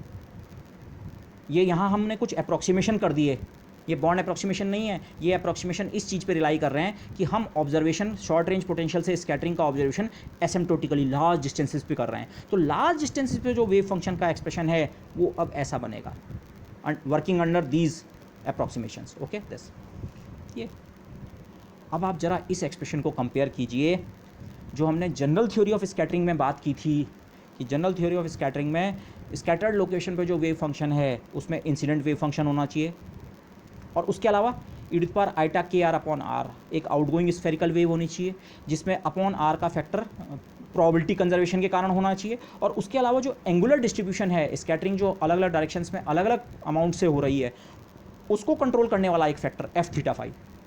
स्फेरिकली सिमेट्रिक पोटेंशियल के लिए फाई पे डिपेंड नहीं करेगा, केवल थीटा पे, बट जनरल केस में ये। तो आप इसको और इसको कंपेयर करो। हमने जो अपने अप्रॉक्सीमेशन से, और अभी मैंने बॉर्न अप्रॉक्सीमेशन यूज़ नहीं किया है, बॉर्न अप्रॉक्सीमेशन यूज़ करने के लिए मुझे इस साई की जगह इंसिडेंट वाला वेव फंक्शन रख देना है। बट ये जो एक्सप्रेशन है आप इसको कंपेयर करो, ये इससे मैच कर रहा है। और ई to the power iota k are upon का आर, ये इस इंटीग्रल के लिए कांस्टेंट है, इंटीग्रेशन आर डैश के ऊपर है, इनको आप इंटीग्रल से बाहर ले लो तो ई to the power iota k are upon are match कर रहा है। तो इसका मतलब उसके अलावा बाकी इस टर्म में जितना कुछ बचता है वही हमारा क्या है, एफ थीटा फाई। तो एफ थीटा फाई को हम डायरेक्टली रीड ऑफ कर सकते हैं। जो एसिम्प्टोटिक फॉर्म स्कैटरिंग के जनरल प्रिंसिपल्स ने हमें कहा था ऐसी होनी चाहिए, वो फॉर्म मिल रही है, और केवल वो फॉर्म नहीं मिल रही, हम एफ के एक्सप्रेशंस को यहाँ से डायरेक्टली रीड ऑफ कर सकते हैं। ओके, तो यही पॉइंट मैं यहाँ पे एम्फेसाइज कर रहा था बॉन्ड अप्रॉक्सीमेशन को मैंने थोड़ी देर के लिए टर्मिनेट कर दिया। वैसे बॉन्ड अप्रॉक्सीमेशन मैं आपको बता चुका हूँ कैसे करना है, बट थोड़ी देर के लिए हमने बॉन्ड अप्रॉक्सीमेशन को सप्रेस कर दिया। शॉर्ट रेंज ऑफ पोटेंशियल और एसिम्प्टोटिक डिटेक्शन के आइडिया को यूज़ करके जो एसिम्प्टोटिक फॉर्म ऑफ साई है उसको हम इस फॉर्म में ले आए, और ये इससे मैच कर रही है, तो मैं डायरेक्टली जो हमारा स्कैटरिंग एम्पलीट्यूड होता है, F is the scattering amplitude, इसको डायरेक्टली यहाँ से रीड ऑफ कर सकता हूँ। ओके, तो एफ थीटा फाई का एक्सप्रेशन, और इस केस में आप आगे भी देखेंगे या जनरल थ्योरी में भी हम बात कर चुके हैं, ये केवल थीटा का फंक्शन बनेगा, वो ये है। ओके, बाकी फैक्टर्स को ई बार iota k are upon are के फैक्टर के अलावा सेकंड टर्म में जितना कुछ है वो ये रहा। ओके, अच्छा, यहाँ पे मैं फिर से एक पॉइंट रिटेट करना चाहूँगा। जब हम ग्रीन्स फंक्शन निकाल रहे थे तो हमें 4 कंटूर चॉइसेस मिली थी इंडेंटिंग की, या अगर आप फाइनमैन प्रिस्क्रिप्शन से भी वर्क करें, आप पोल्स को कहाँ शिफ्ट कर सकते हैं, 4 थे बेसिकली। 4 ग्रीन्स फंक्शन आपको ऑब्टेन होते हैं। ओके, अगर आप माना दूसरा वाला इंटीग्रल करते I2 वाला, जिसके करस्पॉन्डिंग का ग्रीन्स फंक्शन G2 होता है, तो तब होता क्या, आपका ये जो उसका ग्रीन्स फंक्शन बनता है उसमें e plus iota k are नहीं, e माइनस आइटा के कैपिटल आर बनता है, और फिर आप वहाँ यही वाले अप्रॉक्सीमेशन यूज़ करते शॉर्ट रेंज और एसिम्प्टोटिक के कारण जो आ रहे हैं, कैपिटल आर की जगह स्मॉल आर, और न्यूमरेटर में दोनों टर्म रख के, तो आपको ये मिलता। तो फिर ये वाला जो एक्सप्रेशन है ऑलमोस्ट सारा का सारा सेम होता, लेकिन ये एक्सपोनेंशियल प्लस की जगह क्या मिलता, माइनस। ये फॉर्म इससे मैच नहीं कर रही है। जनरल स्कैटरिंग थ्योरी ने हमें कहा है भाई जो आउटगोइंग वेव है वो एक आउटगोइंग स्फेरिकल वेव होनी चाहिए, स्कैटर्ड वेव। जबकि अगर आप G2 वाला ग्रीन्स फंक्शन लेके कैलकुलेशन आगे बढ़ाते तो ये टर्म नेगेटिव एक्सपोनेंशियल होता। नेगेटिव एक्सपोनेंशियल का मतलब ये भी एक वेव है, स्फेरिकल वेव ये भी है, लेकिन ये इनकमिंग स्फेरिकल वेव है। जैसे डिटेक्टर की लोकेशन से हमारे स्कैटरिंग सेंटर की तरफ कोई स्कैटर्ड बीम आ रही हो, स्कैटर्ड नहीं, कोई बीम आ रही हो। लेकिन स्कैटरिंग थ्योरी में तो ऐसा नहीं होता है। किसी दूसरे फिजिकल सिनेरियो में अगर ऐसा होता है तो वहाँ आप G2 को इस्तेमाल करें, पर इस वाले केस में G2 का कोई यूज़ नहीं है। केवल जो हमारा G1 ग्रीन्स फंक्शन था, या G3 और G4 का भी रोल खत्म हो जाएगा। G3 और G4 में तो इनकमिंग और आउटगोइंग दोनों स्फेरिकल वेव्स होंगी, लेकिन स्कैटरिंग थ्योरी हम जिस तरह से डिस्क्राइब कर रहे हैं उसमें हमारी incoming beam i plane wave, और फिर outgoing spherical wave. Okay, incoming beam plane wave, outgoing spherical wave. तो ये तो उस सिनेरियो से मैच करने के लिए मुझे G1 की चॉइस से ही वर्क करना पड़ा। ओके, जो हमारा पर्टिकुलर ग्रीन्स फंक्शन था, ये नहीं प्लस साइन वाला, वो हमें सही आंसर देता है। ओके, क्योंकि ये वाला जो है ये इनकमिंग स्फेरिकल वेव के करस्पॉन्ड करता है, which is not consistent with the general picture of scattering. Okay, अब मैं इस एक्सप्रेशन में बॉन्ड अप्रॉक्सीमेशन फिर से इंट्रोड्यूस कर रहा हूँ। ओके, यहाँ मैंने बहुत शॉर्ट में लिखा है क्योंकि ये चीज़ मैं पीछे कर चुका हूँ। ओके, बॉन्ड अप्रॉक्सीमेशन को एक तरीका तो आप ये समझ सकते हैं, अगर मैं इस साई की जगह फिर से, ये साई का एक्सप्रेशन नहीं है, साई का एक्सप्रेशन ये था, ये इस एक्सप्रेशन में फिर से साई की जगह ये एक्सप्रेशन रखें तो आपको second term, third term, fourth term, infinite एक सीरीज़ मिलती है। उस सीरीज़ में को आप ट्रंकेट कर दें फर्स्ट ऑर्डर टर्म पे, तो वो बन जाता है बॉन्ड अप्रॉक्सीमेशन। या आप उसे दूसरी तरह से भी समझ सकते हैं बॉन्ड अप्रॉक्सीमेशन को, ये जो मैंने यहाँ लाइन अंडरलाइन कर रखी है, आप इस एक्सप्रेशन में सीधे सीधे ये, या जो साई का एक्सप्रेशन है उसमें इस अननोन साई को, ये साई अननोन है, इसको अनपर्टर्ब्ड वाले वेव फंक्शन से रिप्लेस कर दो। As a first approximation replace psi r dash inside the integral, inside this integral for f, या एफ जो है बेसिकली इसका कुछ पार्ट तो है, तो बेसिकली साई के एक्सप्रेशन में जो इंटीग्रल आ रहा है उसमें इस वाले साई को, राइट हैंड साइड में इंटीग्रल के अंदर के साई को अगर आप अनपर्टर्ब्ड वेव फंक्शन से रिप्लेस कर दें तो वही फर्स्ट बॉन्ड अप्रॉक्सीमेशन है। ओके, ये मैं क्यों एम्फेसाइज कर रहा हूँ, क्योंकि अभी हम बाद में निकालेंगे बॉन्ड अप्रॉक्सीमेशन कब वैलिड होता है, वैलिडिटी क्राइटेरिया फॉर द बॉन्ड अप्रॉक्सीमेशन। तो वहाँ पे ये इंपॉर्टेंट होगा कि बॉन्ड अप्रॉक्सीमेशन में हम करते क्या है mathematically, at the end of the day इस साई को अनपर्टर्ब्ड वाले वेव फंक्शन से रिप्लेस कर देते हैं। ओके, तो वो रिप्लेसमेंट किस हद तक वैलिड है, किस हद तक वो अप्रॉक्सीमेशन सही रिजल्ट हमें देगा, इसी से हम वैलिडिटी क्राइटेरिया निकालेंगे। ओके, तो बेटर तो समझने का तरीका ये है कि बेसिकली आप इनफाइनाइट बॉन्ड सीरीज़ को ट्रंकेट कर दिया हमने इस टर्म के बाद, लेकिन दूसरी तरीके से देखने में आपने किया क्या है, mathematically at the end of the day आपने किया क्या है, इस अननोन वेव फंक्शन की जगह आपने सिंपली अनपर्टर्ब्ड वाला वेव फंक्शन रख दिया है। ओके, तो ये तो साई का एक्सप्रेशन या फिर जो करस्पॉन्डिंग एफ का एक्सप्रेशन है वो बन जाएगा, बाकी टर्म्स यही है, इंटीग्रल ये टर्म इतना ही है, वी आर डैश इतना ही है, ये साई आर डैश की जगह जो हमारी इनिशियल प्लेन वेव है, लेकिन initial plane wave e to the power iota k z थी, यहाँ e to the power iota k z dash है। ओके, दिस क्योंकि ये आर डैश के फंक्शन के रूप में आपको लिखना है, आर डैश के करस्पॉन्डिंग कार्टेशियन कोऑर्डिनेट अगर x dash, y dash, z dash हैं तो ये e to the power iota k z dash. Okay, इस चीज़ को मैं यहाँ पे आपको अलग से वो करूँ, इंसिडेंट जो हमारा वेव फंक्शन वैसे आ रहा है। ओके,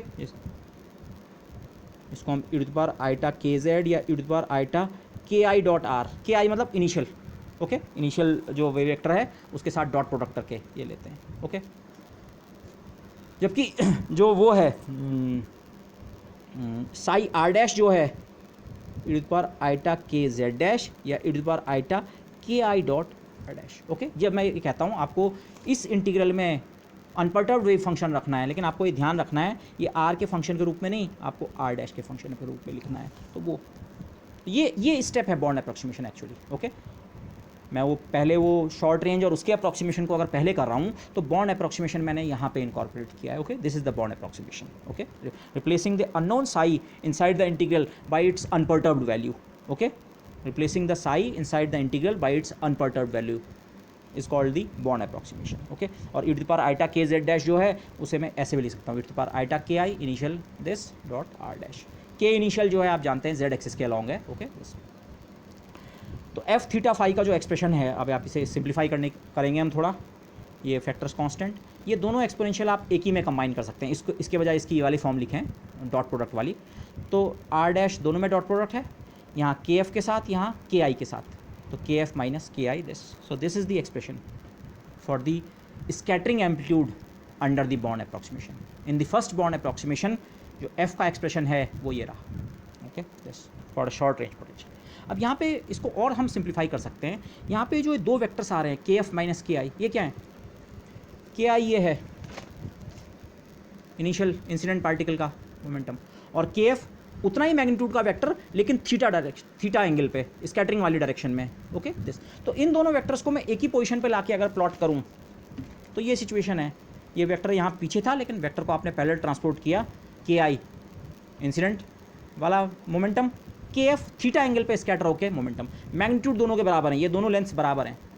तो इनका जो डिफरेंस है वो ये रेड वाला वेक्टर है जिसको मैंने अब कैपिटल के से रिप्रेजेंट करूँगा। के है के एफ माइनस के आई, अगर आप इस वेक्टर में के एफ माइनस के आई ऐड करेंगे तो ये वेक्टर बन जाएगा। तो इस के एफ माइनस के आई वेक्टर को मैं अब से कैपिटल के से रिप्रेजेंट करूँगा, और इस फिगर में ये कैपिटल के वेक्टर ये है, इस ट्रायंगल की ये सामने वाली आर्म, थीटा एंगल के सामने वाली आर्म, ओके। ये कहीं भी राइट एंगल ट्रायंगल नहीं है, ओके, बस ये एंगल स्कैटरिंग एंगल थीटा है। हाँ, ये आइसोसेलेस ट्रायंगल जरूर है, इसकी ये साइड और ये साइड बराबर है, मैग्नीट्यूड बराबर है, incident momentum scattered momentum isosceles. तो इसकी जो थीटा एंगल के सामने वाली आर्म है ये है द वेक्टर के। तो वेक्टर के टर्म में, कैपिटल के टर्म में अगर इसी एक्सप्रेशन को रिपीट करूँ तो ये constants e to the power iota k dot r dash v r dash d. अब इसी एक्सप्रेशन को मैंने एक दो बार रीराइट किया है फिर से।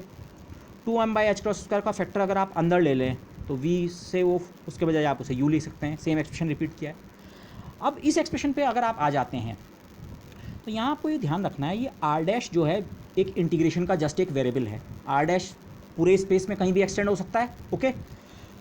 आर डैश को अब आप आर से भी रिप्लेस कर सकते हैं। अब आप पुराने आर को भूल जाइए, अब हमें पुराने आर और किसी चीज़ में इंटरेस्ट नहीं है। अब मुझे केवल अगर ये इंटीग्रल इवेल्युएट करना है तो इंटीग्रेशन के वेरिएबल को चाहे मैं आर डैश लिखूँ चाहे आर लिखूँ, कुछ भी लिख सकता हूँ। तो यूजुअली जिस फॉर्म को अब हम आगे से यूज़ करेंगे, ओके, वो ये होगी एफ थीटा फाई का जो एक्सप्रेशन होगा -1/4 integral e to the power minus iota capital k dot r u r d cube r, okay this. और इस एक्सप्रेशन या इस एक्सप्रेशन किसी को भी आप देखें, आप प्रेजेंट डिस्कशन में तो मैं फिर इसी वाली फॉर्म को यूज़ करूँगा, क्योंकि प्रेजेंट डिस्कशन में हमने आर को भी अभी तक यूज़ किया है। लेकिन जब इस डिस्कशन को हम खत्म कर लेंगे और उसके बाद हमारा इंटरेस्ट केवल एफ के एक्सप्रेशन में होगा, तो एफ के एक्सप्रेशन के लिए मैं आर डैश वाला एक्सप्रेशन यूज़ नहीं करूँगा, आर वाला। आर डैश पूरे स्पेस के ऊपर आपको एक इंटीग्रेशन करना है, जस्ट एक वेरिएबल है। तो आर डैश इंटीग्रेशन का वेरिएबल आप जानते हैं डमी होता है, तो मैं उसे आर डैश के बजाय आगे से आर यूज़ करूँगा। लेकिन कन्फ्यूज़न आपको ये ना हो, ये आर और ये आर जो हम यहाँ इस्तेमाल कर रहे थे, फॉर एग्जांपल इसमें ये आर और ये आर सेम नहीं है। आइडिया ये है, इस पॉइंट तक आते आते अब हमारे पास एफ के एक्सप्रेशन में आर डैश केवल एक इंटीग्रेशन का वेरिएबल है, तो चाहे उसे आर डैश लिखो चाहे आर, तो हम इस फॉर्म को आगे के लिए याद रखेंगे, ओके दिस। लेकिन इस एक्सप्रेशन को अगर आप देखें अपार्ट फ्रॉम कॉन्स्टेंट्स, एफ का जो एक्सप्रेशन है ये एक फुरियर ट्रांसफॉर्म का एक्सप्रेशन है। फुरियर ट्रांसफॉर्म के एक्सप्रेशन आप देखें apart from constant factor of 1/2 pi and all those things, potential जो है, पोटेंशियल के साथ भी 2m/h² का फैक्टर है, बट वो भी कांस्टेंट्स में चला जाएगा। बॉन्ड अप्रॉक्सीमेशन में जो स्कैटरिंग एम्पलीट्यूड होता है वो बेसिकली पोटेंशियल का फुरियर ट्रांसफॉर्म होता है, e to the power minus eta. अब आप उसे फुरियर कह रहे हैं या इन्वर्स फुरियर कह रहे हैं, वो आपके कन्वेंशन पे डिपेंड कर सकता है, बट मैं उसे फुरियर ट्रांसफॉर्म कहूँगा।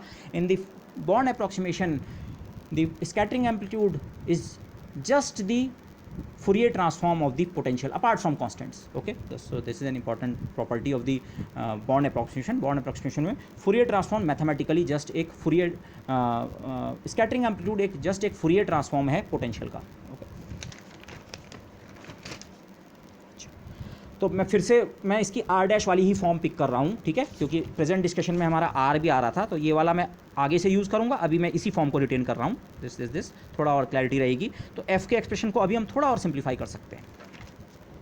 ये सिचुएशन है इंसिडेंट मोमेंटम, स्कैटर्ड मोमेंटम और उनका डिफरेंस जो है कैपिटल के थीटा एंगल पे. ओके, आर डैश क्या है इसमें?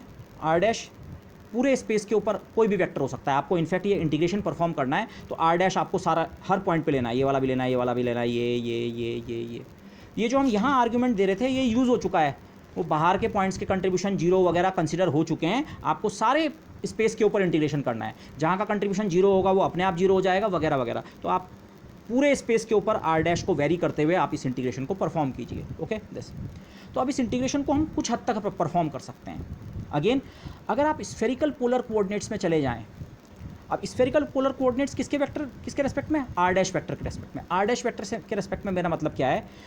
माना आर डैश वेक्टर के करस्पॉन्डिंग के जो कोऑर्डिनेट्स हैं वो हैं आर डैश, थीटा डैश और फाई डैश. ये थीटा नहीं है, ये हमारा स्कैटरिंग एंगल थीटा नहीं है, ये कोई दूसरा angle theta dash, spherical polar के जो एंगल्स होते हैं. तो आर डैश के इंटीग्रेशन को परफॉर्म करने के लिए हम स्फेरिकल पोलर कोऑर्डिनेट्स इंट्रोड्यूस करते हैं. स्फेरिकल पोलर कोऑर्डिनेट्स में थीटा एंगल जो होता है, जो यहाँ पे थीटा डैश है, वो क्या होता है? Angle with the Z axis. इस डिस्कशन के लिए जो जेड एक्सिस है, स्कैटरिंग में हमारी जेड एक्सिस ये होती है, पर केवल इस इंटीग्रल को परफॉर्म करने के लिए जो मेरा जेड, या आप उसे अगर जेड डैश एक्सिस कहना चाह रहे हैं, वो हम इसकी डायरेक्शन को लेते हैं. ये जो कैपिटल के वेक्टर जो बना, जो इस फिगर में ऐसा दिख रहा है, आप सोचिए मैंने इसको अपनी जेड एक्सिस पिक किया है. मैंने पूरे फिगर को रोटेट कर दिया ताकि ये अपवर्ड पॉइंट करे. तो अगर मेरा आर डैश वेक्टर जो है, जो एक पर्टिकुलर इंटीग्रल करते हुए किसी एक पर्टिकुलर लोकेशन के लिए आर डैश वेक्टर ये वाला है, तो थीटा डैश एंगल ये वाला है. आर वेक्टर का नॉर्मल, उसमें आर वेक्टर का एंगल जेड एक्सिस के साथ थीटा एंगल होता है. तो यहाँ पे जो मैं ये थीटा डैश की बात कर रहा हूँ, ये आर डैश वेक्टर का एंगल है. थीटा डैश एंगल जो है आर डैश वेक्टर का एंगल है के की डायरेक्शन से. के जो है इस सिनेरियो में, इस इंटीग्रल को परफॉर्म करने के लिए हमारा इस जेड एक्सिस की तरह वर्क करेगा. Okay, this. और फाई डैश भी कोई एंगल होगा. फाई डैश की हमें जरूरत नहीं पड़ने वाली, पर फाई डैश आप जानते हैं angle around the Z axis होता है, तो इसके अराउंड का कोई एंगल है. ओके, बाकी उसकी और ज़्यादा कोई इंपॉर्टेंस नहीं है. लेट मी अगेन रिपीट, ये स्कैटरिंग एंगल नहीं है. थीटा डैश जस्ट एक मैथमेटिकल वेरिएबल है. ओके, ये थीटा नहीं है, एक जस्ट एक एंगल है. ओके, कौन सा एंगल है? अगर आप ऐसे चाह रहे हैं, के और आर डैश के बीच का एंगल हमारा थीटा डैश. ओके, इसके बाद का जो हमारा सिंप्लीफिकेशन हम कर क्या पाएंगे? ये एक ट्रिपल इंटीग्रल है. आप इसमें से ये और ये इंटीग्रल परफॉर्म कर पाएंगे. और वो इंटीग्रल इसलिए परफॉर्म कर पाएंगे क्योंकि जो हमारा पोटेंशियल है वो स्फेरिकली सिमेट्रिक है. पोटेंशियल केवल आर डैश का फंक्शन है. तो let's see how it works. F theta phi का ये एक्सप्रेशन, के और आर डैश के बीच का एंगल अगर थीटा डैश है तो के डॉट आर डैश की जगह के का मैग्नीट्यूड, आर डैश का magnitude cos theta dash. You हमारा आर डैश का फंक्शन है. स्फेरिकली सिमेट्रिक था. अगर यहाँ तक हमने स्फेरिकल सिमेट्री नहीं ली होती तो ये इस यू आर डैश के ऊपर एरो होता. एरो का मतलब ये वेक्टर नेचर का होता, मतलब वेक्टर आर डैश पे डिपेंड कर रहा होता. ओके, लेकिन हमारे केस में ये है. इसका एडवांटेज अभी देखिए आप. और स्फेरिकल पोलर कोऑर्डिनेट्स में जो हमारा वॉल्यूम एलिमेंट होता है, r square sine theta d r d theta d phi होता है नॉर्मली. यहाँ सब dash quantities, r dash square d r dash sine theta dash d theta dash d phi dash. 3 integrals हैं. Phi का function कोई भी नहीं है, पोटेंशियल भी नहीं है स्फेरिकल सिमेट्री के कारण, और यहाँ भी कहीं फाई नहीं है और इसमें भी फाई नहीं है. तो फाई वाला इंटीग्रल आप डी फाई का इंटीग्रल अगर आप कर दें, डी फाई डैश का सॉरी, तो आपको मिलेगा 2 पाई. फाई डैश की रेंज भी 0 से 2 पाई तक होगी. Angle around this new Z axis runs from 0 to 2 पाई. तो ये इंटीग्रल हो गया 2 पाई. और बाकी बचा आपका थीटा डैश का इंटीग्रल. उसको आप सिंपल सब्स्टिट्यूशन से कर सकते हैं. कॉस थीटा डैश की जगह अगर आप टी रखें तो ये e minus iota k r dash T बनेगा, और कॉस थीटा की जगह टी रखा है तो minus sign theta dash d theta dash बन जाएगा डी टी. दिस. और इंटीग्रेशन की रेंज जो है थीटा इंटीग्रल या थीटा डैश इंटीग्रल की रेंज होती है 0 से पाई तक. तो 0 पे वैल्यू 1, कॉस 0 इक्वल टू 1 और कॉस पाई इक्वल टू -1. तो ये आपकी रेंज बनेगी. तो अप्रोप्रिएटली आप इस इंटीग्रल को करें. -1/4 पाई पहले से है. 2 पाई का इंटीग्रल फाई के इंटीग्रेशन से आया. एक आपको आर का इंटीग्रल या आर डैश का इंटीग्रल अभी बाकी है 0 से इन्फिनिटी तक का. थीटा का इंटीग्रल 1 से लेकर -1 तक का. सब्स्टिट्यूशन करके एक्सपोनेंशियल ये बन गया यू आर डैश स्क्वायर, ये बन गया माइनस डी टी, और बाकी एक D r dash. D T वाले इंटीग्रल को अब आप कर सकते हैं आपको ये मिलेगा। इस एक्सपोनेंशियल का इंटीग्रेशन ये है, उसमें लिमिट्स पुट करें। मैंने यहाँ पे आते आते शायद लिमिट्स को स्वैप कर दिया है इस माइनस साइन को यूज़ करके। इस माइनस साइन को अगर यूज़ करूँ तो लिमिट्स मैंने स्वैप कर दी हैं। एक आर डैश का इंटीग्रल बचा हुआ है, बाकी ये हाफ वगैरह के फैक्टर आप खुद चेक कर लीजिए। इस इंटीग्रल को आप परफॉर्म करें, लिमिट्स पुट करें, आपको ये मिलेगा। एक बार नेगेटिव एक्सपोनेंशियल और माइनस एक बार पॉजिटिव एक्सपोनेंशियल। आर डैश का एक फैक्टर यहाँ से कैंसिल हो गया, यहाँ आर डैश स्क्वायर था जो यहाँ से आया था, एक डिनोमिनेटर में एक आर डैश आपको इंटीग्रेशन पे मिला है, वो कैंसिल। तो फाइनली जो आपका एक्सप्रेशन है वो ये है, एफ थीटा फाई का एक्सप्रेशन है। कॉन्स्टेंट्स को मैं इंटीग्रल से बाहर ले रहा हूँ। कैपिटल के जो है, और इसका एक्सप्रेशन अभी आप देखेंगे तो और आपको क्लियर हो जाएगा, ये इस आर पे कहीं डिपेंड नहीं करता है। आर या आर डैश जिसे हम कह रहे हैं अभी, -1 और कैपिटल के आर डैश को 0 से इन्फिनिटी तक इंटीग्रेट करो, sine capital k r dash u r dash into r dash into d r dash. और इस पॉइंट के बाद अब मैं आर डैश को ड्रॉप कर दूंगा। अब मैं आर डैश को सिंपली आर लिखूंगा। जो पॉइंट मैं यहाँ पे कह रहा था ये मैं अब इंप्लीमेंट करूंगा। ये भी एक्सप्रेशन ठीक था, लेकिन इस एक्सप्रेशन को हम कुछ हद तक और सिंप्लीफाई कर पाए। यहाँ ट्रिपल इंटीग्रल था, ट्रिपल इंटीग्रल के बजाय 2 इंटीग्रल्स को परफॉर्म करके हम फाइनली केवल एक आर इंटीग्रल की फॉर्म में अपने एक्सप्रेशन को लाके इस तरह से रख सकते हैं। तो the scattering amplitude in under the Born approximation looks like this, -1/k। और यहाँ मैंने कैपिटल के की डिपेंडेंस लिखी है, ये स्मॉल के और थीटा पे डिपेंड करता है। इसको मैं अभी शो करने वाला हूँ। ये केवल इन 2 चीज़ों पे डिपेंड करता है, पार्टिकल का मोमेंटम कितना है। के है तो के एफ माइनस के आई के बराबर वेक्टर के जो है, लेकिन उसका जो मैग्नीट्यूड है इस एक्सप्रेशन में केवल उसका मैग्नीट्यूड आता है, यहाँ भी और यहाँ भी। और उसका मैग्नीट्यूड जो है केवल इंसिडेंट पार्टिकल के या स्कैटर्ड पार्टिकल के मोमेंटम के मैग्नीट्यूड और स्कैटरिंग एंगल पे डिपेंड करता है। ओके दिस, और बाकी ये integral r sine k r u r d r. तो आगे से हम इसे यूज़ करेंगे सीधे। आपको जो पोटेंशियल दे रखा होगा शॉर्ट रेंज वाला, उसके लिए 2m/h² टाइम्स वो पोटेंशियल यहाँ रखेंगे और ये इंटीग्रल किसी तरह से इवेलुएट करो, आपका scattering amplitude constructed in the Born approximation. This is the expression for the scattering amplitude due to scattering by a short range spherically symmetric potential for the case of elastic scattering। Okay, जितने मुझे उसके क्वालिफायर्स याद आए मैंने बोल दिए इसमें, ठीक है।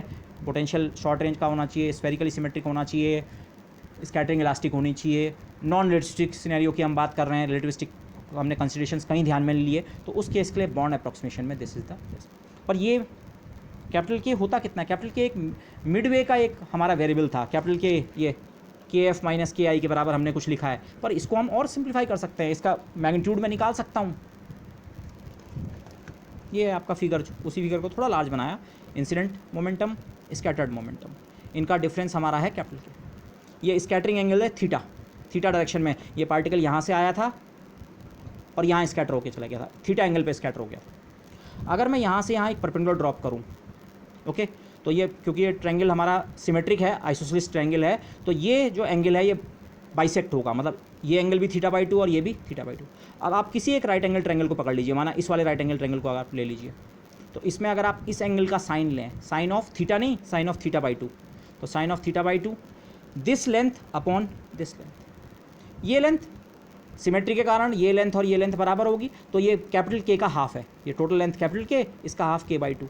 तो साइन θ/2 जो है k/2 परपेंडिकुलर अपॉन बेस, और ये कितना है, ये लेंथ जो है स्मॉल के बराबर। इंसिडेंट और जो स्कैटर्ड पार्टिकल हैं दोनों के मोमेंटम को हम स्मॉल के से रिप्रेजेंट कर रहे हैं, मैग्नीट्यूड को। तो ये, तो यहाँ से आप क्रॉस मल्टीप्लाई करके कैपिटल के बेसिकली इतना है, ट्वाइस टाइम्स के साइन θ/2। ये जो कैपिटल के है चीज़, ये केवल इंसिडेंट पार्टिकल के या स्कैटर्ड पार्टिकल के मोमेंटम की वैल्यू और स्कैटरिंग एंगल पे डिपेंड करती है। उसका हाफ है बट स्कैटरिंग एंगल, तो इसीलिए मैंने ये चीज़ लिखी थी इस फॉर्म में। तो आपको ऐसा लगता है जो ये एक्सप्रेशन है कैपिटल के का, ये है के एफ वेक्टर माइनस के आई वेक्टर। इनिशियल वाला मोमेंटम भी पता होना चाहिए और फाइनल वाला मोमेंटम वेक्टर फॉर्म में, और तब जाके आप ये निकाल सकते हैं। पर जो एफ का एक्सप्रेशन है, जो हमारे लिए इंपॉर्टेंट पॉइंट है, हमारे लिए एफ में इंटरेस्ट है, एफ के एक्सप्रेशन में के वेक्टर नहीं आता है, के का केवल मैग्नीट्यूड आता है। और के का मैग्नीट्यूड इस पे और इस पे अलग अलग डिपेंड नहीं करता है कि ये भी बताइए और ये भी बताइए, वो केवल डिपेंड करता है के मैग्नीट्यूड पे, स्मॉल के मैग्नीट्यूड पे और स्कैटरिंग एंगल पे, वाया दिस फार्मूला। ओके, और यहाँ से आप फिर वो चीज़ देख सकते हैं, ये एक डेफिनेट इंटीग्रल है। जब आप इस डेफिनेट इंटीग्रल को परफॉर्म करेंगे, आर तो एक्सप्रेशन में से ख़त्म हो जाएगा, आर की लिमिट्स रख दी जाएंगी, बाकी क्या बचेगा, के, कैपिटल के कैपिटल के का कोई फंक्शन और कैपिटल के की डिपेंडेंस यहाँ। कुल मिला के ये एक्सप्रेशन की जो डिपेंडेंस आएगी वो कैपिटल के कारण आएगी, और कैपिटल के जो है वो किसका फंक्शन है, स्मॉल के और थीटा का। मैंने आपको जनरल सिनेरियो में शुरू में शायद लिखा था एफ जो है हमें लिखना चाहिए के थीटा और फाई का फंक्शन होता है मोस्ट जनरली, किस एंगुलर किस डायरेक्शन में कितना हो रहा है, और ये अलग अलग एनर्जीज़ पे इसकी वैल्यू चेंज भी हो सकती है। स्मॉल के इंसिडेंट पार्टिकल की एनर्जी से रिलेटेड है, के स्क्वायर इक्वल टू 2m/h×² के बजाय आप ई भी लिख सकते हैं। तो ये आप देख रहे हैं स्फेरिकल सिमेट्रिक सिचुएशन में फाई डिपेंडेंस तो खत्म हो जाती है, और के और थीटा पे तो डिपेंडेंस रहती है, और के और थीटा पे डिपेंडेंस आ कहाँ से रही है इस पर्टिकुलर केस में, के और थीटा इस कैपिटल के अंदर छुपे हुए हैं, कैपिटल के। तो जो स्कैटरिंग एम्पलीट्यूड है इस केस में, बल्कि मुझे ये फाई को मैं ड्रॉप कर सकता हूँ, स्कैटरिंग एम्पलीट्यूड जो है वो केवल किसका फंक्शन है, थीटा का। और एक बार किसी पर्टिकुलर प्रॉब्लम के लिए इस तरह के इंटीग्रल्स को करके अगर हम स्कैटरिंग एम्पलीट्यूड निकाल लेंगे तो उसका मॉड स्क्वायर करके डिफरेंशियल स्कैटरिंग क्रॉस सेक्शन और पूरे एंगुलर डायरेक्शंस में इंटीग्रेट करके टोटल स्कैटरिंग क्रॉस सेक्शन बड़ी इजीली निकाला जा सकता है। ओके, वो हम एग्जांपल्स में करेंगे, बट दिस तो हमारा मेन टास्क हो चुका है। बॉर्न अप्रॉक्सीमेशन में जो एफ का एक्सप्रेशन है, this one, let me again show you the expression. ये एक्सप्रेशन हमें वर्कआउट करना है, और ये वर्कआउट करना कुछ भी मुश्किल नहीं है, इसको डिराइव करना मुश्किल था। आपको पोटेंशियल गिवन होगा, उस पोटेंशियल को यहाँ रखो, और उसके बाद आपके पास केवल एक मैथमेटिकल टास्क बचती है, इस इंटीग्रेशन को कीजिए। वो मैथमेटिकल टास्क है, वो इंटीग्रेशन आपने जैसे ही परफॉर्म किया आपको एफ मिल गया। तो एफ मिल गया तो उसका मॉड स्क्वायर कर दो तो आपको डिफरेंशियल स्कैटरिंग क्रॉस सेक्शन मिल जाएगा, और इंटीग्रेट कर दो सारी डायरेक्शंस के ऊपर तो आपको टोटल स्कैटरिंग क्रॉस सेक्शन। तो that comes in the examples. But lastly to summarise, Born approximation में कुछ प्रॉपर्टीज़ जो हैं एफ की, f depends only on capital k, separately k i और के एफ पे डिपेंड नहीं करता है। ओके, के वेक्टर पे डिपेंड नहीं करता है, कैपिटल के केवल मैग्नीट्यूड पे डिपेंड करता है, और कैपिटल के का मैग्नीट्यूड केवल स्मॉल के और थीटा पे डिपेंड करता है। तो ये एफ जो है बेसिकली कैपिटल के मैग्नीट्यूड पे या स्मॉल के और थीटा पे डिपेंड करता है। अच्छा, f is independent of phi, ये तो स्कैटरिंग स्फेरिकली सिमेट्रिक पोटेंशियल से हो रही है, तो ये जनरल केस है, पर यहाँ भी आप देख रहे हैं हाँ केवल डिपेंडेंस एनर्जी और थीटा पे है, फाई पे डिपेंडेंस है ही नहीं। F is the Fourier transform of you, पीछे जहाँ पे वो एक्सप्रेशन जब तक हमने थीटा डैश और फाई डैश के इंटीग्रल नहीं किए थे तब तक जो हमारा एफ का एक्सप्रेशन था वहाँ पे आपने देखा वो basically apart from constants F जो है वो पोटेंशियल का फूरियर ट्रांसफॉर्म है। ओके, लास्ट एक इंपॉर्टेंट प्रॉपर्टी, अगर आपका पोटेंशियल रियल है, ओके, और यूजुअली आपको जो पोटेंशियल्स इनकाउंटर होंगे वो इस लेवल पे रियल ही होंगे। ओके, इमेजिनरी पोटेंशियल्स भी हम फिजिक्स में कभी कभी यूज़ करते हैं, but imaginary potentials correspond to something called absorption. अगर इंसिडेंट पार्टिकल्स में से कुछ एब्जॉर्ब हो रहे हैं, फ्लक्स का लॉस हो रहा है तो, लेकिन अदरवाइज आप सोचिए आपके लिए पोटेंशियल का मतलब रियल पोटेंशियल। तो अगर पोटेंशियल रियल है तो ये सारा कुछ इवेल्युएट करके रियल बनने वाला है, इमेजिनरी आइटा कहीं नहीं आने वाला है, रियल रियल रियल। तो एफ जो है रियल है, बॉर्न अप्रॉक्सीमेशन में एफ जो है वो रियल बनता है, दैट इज़ ओके। लेकिन आगे हम एक रिजल्ट पढ़ेंगे, something called the optical theorem. Optical theorem basically total scattering cross section को फॉरवर्ड स्कैटरिंग एम्पलीट्यूड से रिलेट करता है, इमेजिनरी उसके इमेजिनरी पार्ट से। तो वहाँ पे ये चीज़ ज़्यादा क्लियर होगी, बट मैं यहाँ पे केवल उसका वो बता रहा हूँ। उस रिजल्ट के लिए जिसे हम ऑप्टिकल थ्योरम कहते हैं उसमें हमें एफ के इमेजिनरी पार्ट की ज़रूरत पड़ती है। बाकी मेथड से अगर आप एफ निकालें, ये तो हमने एफ निकाल रहे हैं बॉर्न मेथड से, बॉर्न अप्रॉक्सीमेशन से, बॉर्न अप्रॉक्सीमेशन में एफ रियल बन रहा है, पर इन जनरल अगर आप बाकी मेथड से एफ निकालें तो एफ बनता है कॉम्प्लेक्स, और उसके कॉम्प्लेक्स पार्ट की इंपॉर्टेंस होती है, उसी को हम ऑप्टिकल थ्योरम कहते हैं। तो यहाँ तो एफ में कॉम्प्लेक्स पार्ट है ही नहीं, तो इसे हम ऐसे कहेंगे बॉर्न अप्रॉक्सीमेशन जो बेसिकली है ऑप्टिकल थ्योरम को वॉयलेट करता है। ओके, अब ये वॉयलेट क्यों कर रहा है?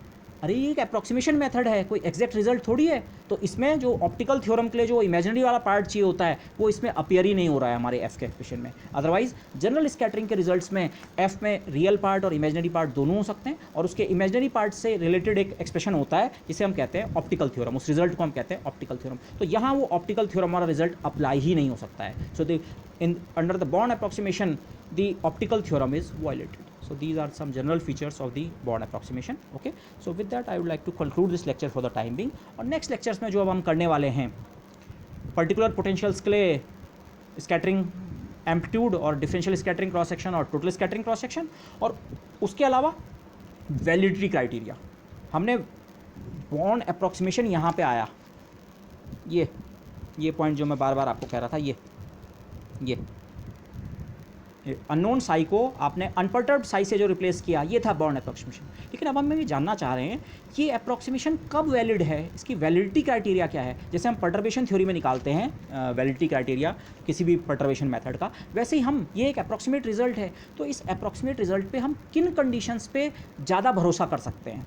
ओके, हर कंडीशन में तो ऐसा नहीं होगा कि आपने बॉर्न अप्रॉक्सीमेशन का रिजल्ट निकाला और आप उस पर रिलाई कर सकते हैं, but under what conditions can we rely on the results of the Born approximation, the validity criteria of the Born approximation. तो ये चीज़ें हम करेंगे आने वाले लेक्चर्स में। So thank you everybody.